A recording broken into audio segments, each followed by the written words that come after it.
Hi guys. Welcome to my vlog.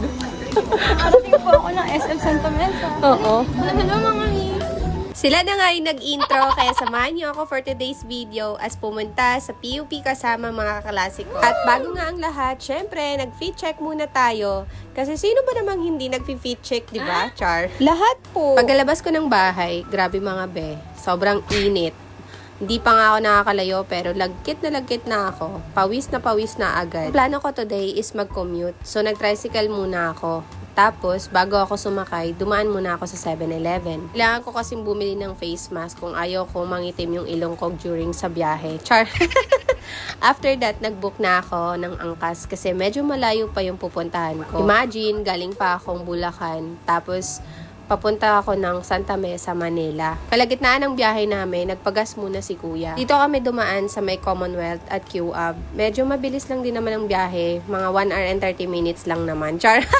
Mabilis ba yun? Nakarating na rin kagad kami dito sa PUP at grabe pagpasok ko pa lang, basang-basa na yung buko sa pawis. As in, fresh na fresh sa pawis, Char. Naglalakad-lakad lang din muna ako habang nag-iintay. Tapos nakita ko nga yung iconic na harap ng PUP. Grabe, who would have thought na dito ako mag-aaral? Parang dati pangarap ko lang to, pero ngayon nandito na ako. So, una ko nga palang ginawa, nagpa-print muna ako ng document kasi ipapa-validate ko yung ID ko. 2023 pa kasi yung huling pa-validate ko ng ID. Bumaba nga muna ako kasi nagugutom na talaga ako. 9:30 AM na kasi wala pa akong breakfast. Kaya naghanap ako ng pancake at palamig. Habang namimili ako, tinatawagan na ako ng kaklase ko sa messenger kasi nandun na daw siya. And finally, nakita ko na talaga siya. Nakita ko na rin si Ate Kit. First time kasi namin magkita in person kahit 3 years na kaming magkaklase sa Open University. Sobrang saya lang na makita ko siya in person. Tapos guys, nakapulot kami ng 50 pesos. May dumaan kasi kanina, hindi namin napansin kung sino yon or kanino galing. Hinintay lang namin kung babalikan siya, pero wala. So yun, kinuha na lang namin. Iniisip na lang namin na baka money hunt yun, Char.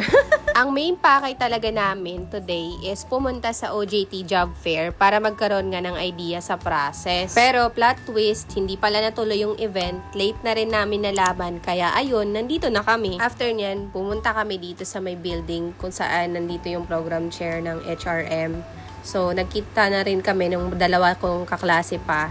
At may inaasikaso kasi yun siyang papeles or papel na pipirmahan ng program chair. After namin permahan, nag-step out muna siya at may kailangan siyang gawin. So, kami naman yung nag-asikaso ng iba pa niyang gagawin dahil urgent yung meeting niya. Kami na nga nag-asikaso ng payment sa cashier para sa documents na needed na isubmit doon sa registrar. Kasama ko rin yung dalawa ko pang kaklase na kalog din at hindi ko akalain na nasa 30s na sila.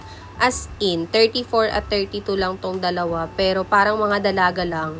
Ang sexy, ang papayat, sana all, Char. Hinawakan ko pa nga yung tiyan ng isa, grabe, ang nipis. Sana all talaga. More on, lakad lang talaga kami sa PUP.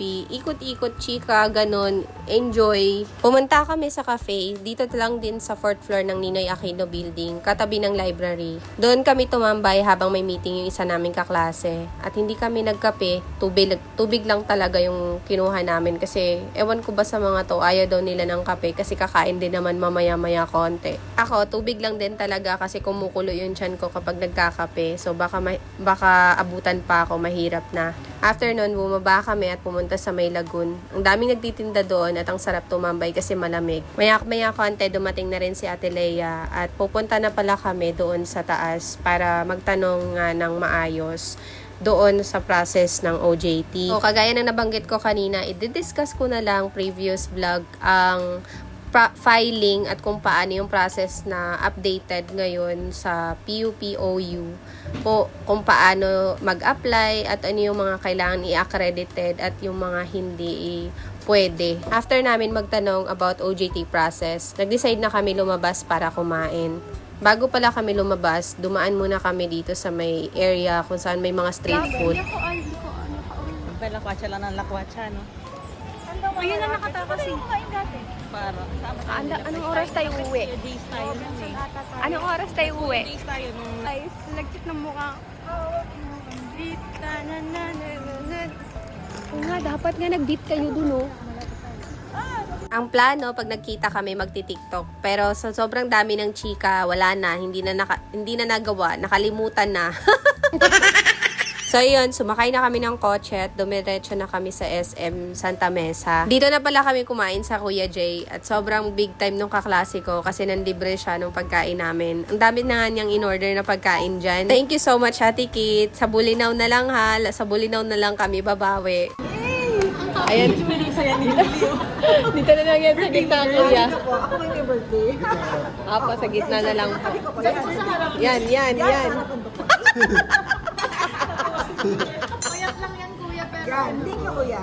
Ang saya lang kasi hindi ko na-expect na maging close ako sa kanila kasi they are all established na. May mga careers, may negosyo, may sariling income, pero pinili pa rin nilang mag-aral. Ibang level yung conversations talaga. Ang dami naming learnings, ang daming kwento, sobrang daming chika. So matutuloy na lang to or i-continue na lang namin yung chika sa Bulinaw kasi plano namin mag-Bulinaw, Pangasinan. Before pala kami umuwi, dumaan muna kami dito sa toy store at Jayco para bumili ng pasalubong sa mga anak. Part na talaga ng pagiging nanay kapag lumabas, kailangan may pasalubong. Char!